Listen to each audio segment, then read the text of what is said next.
तब तक कहो मलकान मिलन जी सट कमला क्या कह लिया आहा के प्यार से बात करो प्यार से हाँ कह लिया आहा के आई ना के हमर भाई है लिया आहा के भाई और बाबू के हम आहा के भाई छी ए हां भाई लगबे यहां के भाई कर हमरा पकड़ के कहै छी यहाँ भाई छी पूछै छी ए त यंधरे पूछै छी कहां तक से यहां का आला हां वो है के लिए बताओ ना महाराज उदय चंद्र हमर स्वामी जी है हां वो है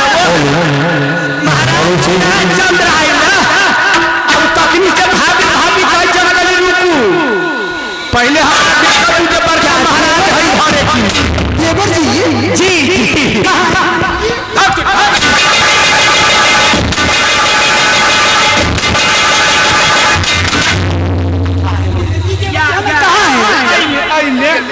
निकालो ना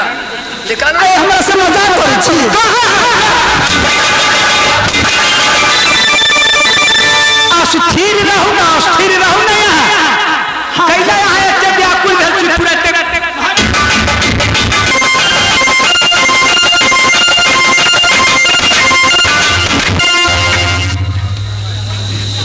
चल महुआ गाछ थोड़ी नहीं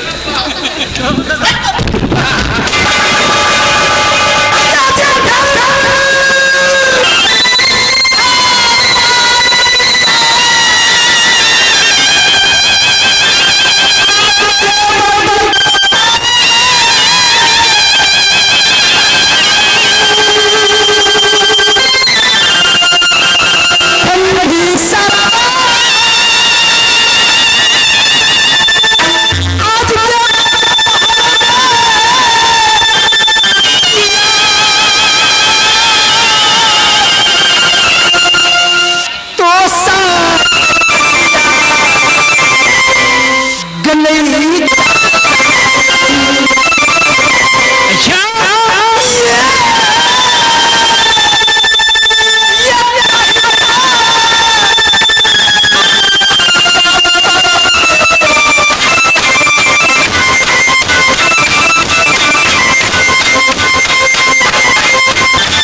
सुनो कपटी काठी के चीज कसम धरे बची कहलिया जे भाभी जी की कहलिया से सुनै छियै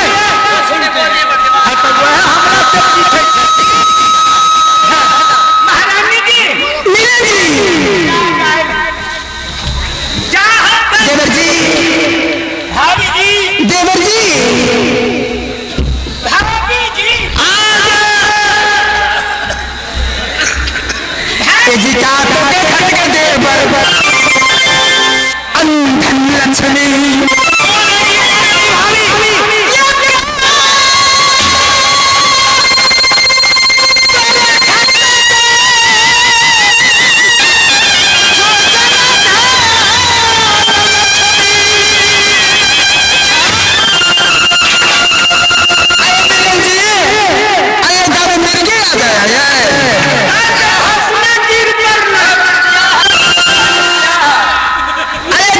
हमरा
हमने सोचा ईश्वर तो हमें बेटा दिया ही नहीं है, न बेटी दी है, किसको लेकर के गंगा स्नान जाएंगे। मैंने सोचा कि भाभी जी के पास एक बेटा इंदल है, जा रहा हूँ उसी से 8 रोज के लिए मंगनी कर लेंगे, इसके बाद हरिद्वार मेला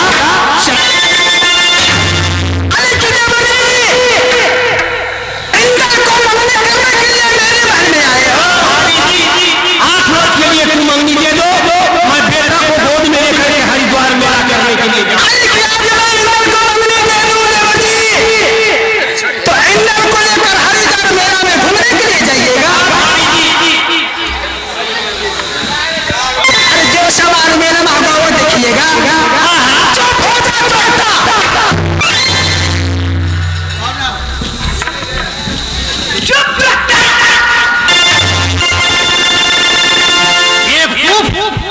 भाभी ने बोला